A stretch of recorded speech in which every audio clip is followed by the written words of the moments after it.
Greetings, I'm Shad, and I want to talk to you a bit about the stirrup, horse riding, and knights. And this is also a reply video to Lloyd of Lindybeige's recent video on horses, or specifically cavalry, and why he was saying that they're stupid. Now that needs to be clarified because watching his video, you will find he's not saying that cavalry is a stupid idea as a whole. It's that cavalry would have struck people originally as a very stupid concept because of the difficulties involved in its efficacy for people who have never even thought of the concept before. So in that context, from that perspective, he was saying it's a very, very strange, stupid idea.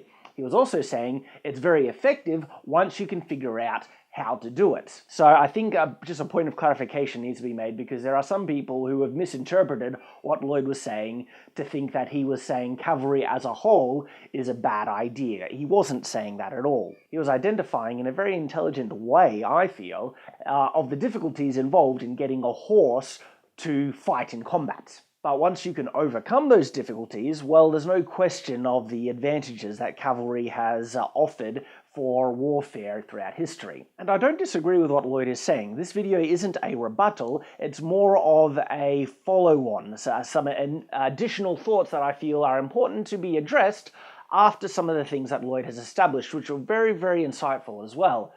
You see, the thing that I'm very interested in is, in regards to the medieval period, swords, knights, and castles. And the idea of cavalry is directly associated with a knight. Indeed, that's really where the knight comes from. Another word for knight is chevalier, which means horseman. And chivalry means horse soldiery or soldiering. Okay, so chivalry is the active word of riding a horse. Therefore, the origin of the knight is directly associated with what caused cavalry to be employed in medieval Europe in such a big way. So I'm very, very interested in regards to that. And one of the main subjects to think about in regards to what caused cavalry to be so big in Europe, making the rise of the knight, is the stirrup. The stirrup is a very controversial subject, as I've more recently found out. Not from Lloyd's video, but from the video I posted on the knight, the origin of it was the truth about chivalry and the knight. That is one of my favorite videos that I've actually made, and I'm very proud of it. And in the video, I state that it was the introduction of the stirrup that facilitated shock warfare or shock cavalry, which then facilitated the development of the knight. At the time when I made that video, I had no reason to question that logic because it was established with a lot of evidence and it was also very logical and I accepted it to be true. I had no reason to question that fact. But since making that video, I have been given reason to question it, and so I've actually been doing a decent amount of research on this subject well before Lloyd's video even came out. But Lloyd's video did help me kind of finalize some of my research in regards to the development of cavalry, specifically about the size of horses. That's been a question I've had for a while because I knew horses were smaller in the earlier parts of history, and so that created difficulties in employing them as cavalry in warfare, but I also knew that they were ridden very early on during the classical period as well. And so if they were ridden at the same time when chariots were being used, I had the question, okay, well, why did they always use chariots over riding them if riding ended up being the more effective option? Well, Lloyd's video answered that for me, and I'm very grateful to him for that. And then Lloyd's video goes on to talk about the stirrup, and this is something that I've, like I said, been doing a bit of research on. You see, my subscribers, and I'm very grateful to all of you guys who do that. I love how you share your thoughts and opinions, and we have such wonderful discussions in the comments, and it's amazing how much I learn from you guys. I really do appreciate it. And again, one of my subscribers, my viewers, posted a comment in regards to the controversy over this question: did the stirrup facilitate shock cavalry? And of course, whenever given adequate reason to question my opinions, I of course question them and do more research to find out what is true, because I'm far more interested in knowing what is true than being right. My conclusion after doing the research is that I was wrong, that the stirrup was not the driving fundamental thing that established shock cavalry in the medieval period, so I fully retract that statement. But you guys know that I'm going to be explaining why I feel this way. I mean, this is me we're talking about, so prepare for a good old ramble. Well, That's really why you're here, I assume. To kick us off, let's look at the uses of a stirrup. And when I say uses, I'm going to be focusing on those things that we can be most sure about being correct. First of all, stirrups are a mounting assist. They help you get on top of a horse. And as horses grew bigger through breeding programs and other things like evolution and stuff, the stirrup would become more and more needed to get on top of this thing because it's just getting bigger and bigger. Earlier on, when horses were smaller, well, the need of a stirrup, of course, would be far less. So that alone is a very interesting fact in regards to what's developed or increased the prominence of the stirrup as we go through history. The next part about the stirrup is that they are perfect. They're really therefore to raise yourself out of the saddle. You can stand up out of the saddle, and that is particularly useful for archery on horseback or horse archery. Now, this next point about staying on top of the horse, as I've done some research, there's been a bit of contention, and this is the conclusion that I have found. You can stay on the horse very adequately and effectively without the stirrup, but stirrups definitely help.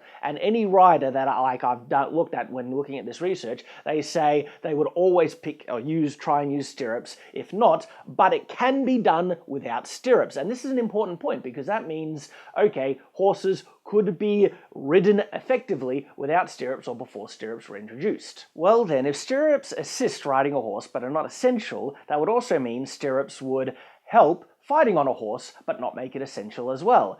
Lloyd points out the kind of four-pummelled saddle used by the Romans and also the Celts, and Lloyd says that this four-pummelled saddle would assist in combat as much as the stirrup. Now, with that point, I kind of disagree. I don't have any evidence to support my opinion here, so this is just pure opinion, and I only approach it with the logic that I possess, and that is that when you're leaning on, on the side of a horse, I can only, look at it and see that pulling yourself back up would be easier to push with this leg than pulling with the thigh on this leg. Having said that, I've never tried it, so I could be completely wrong. What I certainly agree with Lloyd about is that the saddle has more of an influence or an assisting effect in regards to combat on horseback than the stirrup does. Now, that might seem that I'm contradicting my point before when I said that I think the stirrups would offer more benefit than a four-pummelled saddle. Well, remember, stirrups, they can only be used in conjunction with a saddle, so you already have a saddle. So the actual comparison is, would a regular saddle with stirrups be more or less effective than a saddle without stirrups that had four pummels on them? And in my opinion, I think the saddle with stirrups would be more effective than the saddle without stirrups but four pummels. And the important point that I found from my research is that it is the saddle that adds more benefit to the rider in combat than the stirrups. And I'm talking about a regular saddle here, not a four-pummelled saddle, because you wouldn't need a four-pummelled saddle if you had stirrups. So why does the type of saddle offer more benefit to the rider in combat than the stirrup? Well, the most compelling bit of evidence I've found is a study that was done and conducted by Richard Alvarez, and I will, of course, link his study in the description below. The reason why I find Richard's study the most compelling is that it's experimental archaeology. He is a guy that actually does jousting, riding a horse, and figured out all the ins and outs and the mechanics that are involved in using a lance on horseback, shock cavalry, and in his detailed study and practice, that was the conclusion he found. What the main thing that is helping him out complete these tasks, well, this is it. And then in conjunction with this study, there were other sources I found. I also watched a lot of jousting, actual real people doing it, and really observed what's happening in regards to their momentum, their point of balance, what forces are being applied in impact, and what they're doing with their legs on the stirrups specifically. And the thing that Richard found, and also the thing that you can observe if you go look up jousting videos, when someone is riding a horse with a lance in the couch position and an impact, they hit something, they get thrown backwards because it's a very large force that they're getting hit with. Okay then, look at the point of leverage. When you get thrown backwards, your feet aren't behind you and you're not bracing yourself with your feet kind of behind you on the stirrups to stop that, because if you did that, the forces will probably break your own legs. You actually have to yield to that force, otherwise you will really severely injure yourself. So you have to roll with that impact, otherwise, yes, bad ouchy things are going to happen. And so then what is happening with the stirrups? Well, the legs usually fly up! In fact, the stirrups aren't doing much at all at the very point of impact from a charging lance strike. What Richard does say is that the stirrups help push yourself back into the saddle, because the real bracing point that you're going to be bracing the force against to throw that, hit in, and then you're going to have to yield when the lance hits. But the bracing point is your butt against the back of the saddle. The saddle is the main thing that's, assisting the force, the driving force of that lance hit. And so when you have a saddle that's properly made with, the front part and the back part, you can then properly brace yourself in it to put that lance strike onto the opponent. Richard has found that can be done just as effectively without stirrups. He certainly says stirrups, help make it easier, but they're not required. That is a very interesting point. And so from looking at his study and making close observations from, the things that I've seen, again, I retract my statement that the stirrup was the main driving force that established the development of shock cavalry and therefore the rise of the medieval knight. And I encourage all you guys to go read Richard's, study and article that he has up online. It is really good stuff. What we see here is a correlation but not a causation, okay? The development and use of the stirrup in cavalry does correlate in the same time period in which cavalry started to be employed in the medieval period, and therefore the rise of the knight, but it is not the direct cause. So then, what caused the rise of shock cavalry and therefore the medieval knight? In this I can only share opinion, but it is opinion that is held by other academics who have looked at this subject in depth. First of all, I feel the development of the saddle was very key, okay, because that's the thing that is assisting more in regards to shock cavalry than really anything else, but it can be done even without a saddle. I should mention that as well. The next point is something that Lloyd demonstrates so well in his video, and that is just the growing, or evolution in thought and application of what the horse could really do in combat. Because I agree with him that at first it would have seemed utterly ridiculous. This is not an animal that likes to be ridden. It'll try and buck you off, and then it's skittish, and all these other problems would really arise. So it would take time to overcome those problems bit by bit by bit. And when Lloyd points out where he feels that the horse would first be kind of used in sending messages from one point to another. And I would probably, in addition to that, say also in scouting and reconnaissance. And from there, I think people would have just started to realize, well, you're so much faster on a horse. You have a big height advantage, and you can run in, hit, and run out before they even know what hit them, and they're already dead. And so there's some pretty good advantages if we could just get this horse to overcome its fear of, other people and combat. And if we could train it to actually, be not scared in combat, train it to obey commands properly, and if I can figure out a way to get more distance between myself and whoever I'm fighting, because the problem is I don't want the horse to be hit. The horse is giving me the big advantage. I have so much more speed that I can run away. That's the best thing. Anyone who's I can just run away, ha, you can't get me. Huge advantage there. But that means I need to keep the horse safe, so I want more distance. Well, the weapon that gives me the longest reach is, of course, the spear, so I'll use the spear. And then I need to use the spear at the very furthest end, which then it's heavy, it's top heavy, so I need to obviously brace it against. I'll put it under my shoulder. There you go. Now it's couched, and I got more direction, and I've got the longest reach this can give me, and I might even lengthen it a bit. Well, it's too long to be called a regular spear because, no guy on foot could use something that big, so we'll just call it a lance. We'll call it a lance. All these things, I feel, would have helped and, merged together to give rise to shock cavalry eventually. But then there is the next part about it, is that even if you understand how to effectively, train shock cavalry or get a horse to do what you want and everything, even if you know how to do that and you know the processes involved, pulling it off, okay? Actual execution of that knowledge is a whole nother task completely, because you got to feed the thing, you got to raise the thing, you got to, keep the thing sheltered and all that. And so it takes money and resources, far more money and resources than the average peasant would have. And this would be the same in wherever horses were ever used anywhere. If you ever want to use a horse for anything, again, you need to feed it, you need to train it, you need to do, all that stuff. Therefore, only those people who are a bit more wealthy than the average Joe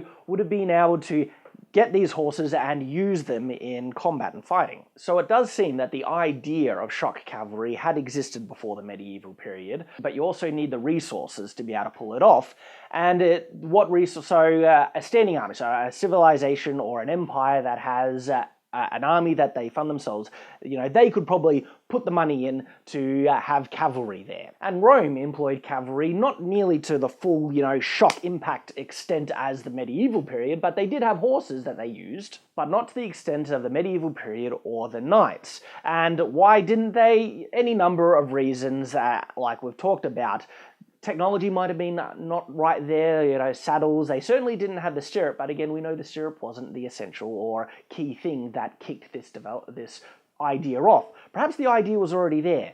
Perhaps it cost too much to field a huge array. Perhaps they hadn't caught on to the fact that maybe they need longer spears, they need lances to keep you at a far enough distance from the people you're attacking to keep your horse alive. So you can hit them, they can't hit you, you're safe, you can kill them, ride off into the sunset and you're all fine. And perhaps Rome would have developed it if it stuck around, but no, Rome fell. And then the people who could execute this idea, who had the resources to, were the noble elite of, society, of Europe at the time. The thing is, though, they're only one person, and if they see, oh, gee, this shock cavalry could be really effective, far more effective than it's been used on the past just for scouting missions and stuff like that. No, I'm going to spend my money, I'm going to train these horses, they're really useful. But I'm only one person, I need more people to do it. Alright, I better get some of my soldiers, but again, gee, these soldiers are going to be a lot tougher than the regular average, grunt. And I want them to be loyal to me, so I want you to swear fealty to me, and you shall be my knecht, which means bondsman, and, connect that'll eventually, I'll just call you a knight, or better yet, you're my horseman, so I'll call you a chevalier. And aha, we have the knight, or the beginning form of the knight. If you want more detail about that, please do go watch my video, The Truth About Chivalry and the Knight. And there you go. So I'll try and summarize my ramble, just to be as concise as I can, and we all are on the same page. I feel the development of shock cavalry, and therefore the rise of the knight, was a combination of many different factors that just took time to catch on. Just like Lloyd says, first it was, horses can pull things, so we use chariots, but then, because we're using them more, we can ride them, and then, look, we're riding, they can be effective. If we train them, maybe we can, stab people from the top of them, and they're stabbing, but we want to stay on the horse a bit better, so, saddle. And then when people got that understanding, they needed a society, or at least a class in society, that had the resources to keep, feed, train, and raise these horses, and also train the people in their use. And those people then became valuable to those who owned the horses and other things like that, and then we have the knight. And the stirrup is mainly there for a riding aid, not an essential thing that with its invention everything clicked. It's like, aha, now we can use horses in combat and stab people from them. As always, thank you for watching, I hope you enjoyed, and until next time, farewell. If you would like to support Shadowversity, or express appreciation for a video that you particularly enjoyed, please become a patron through Patreon. Your $1 donation would be absolutely wonderful.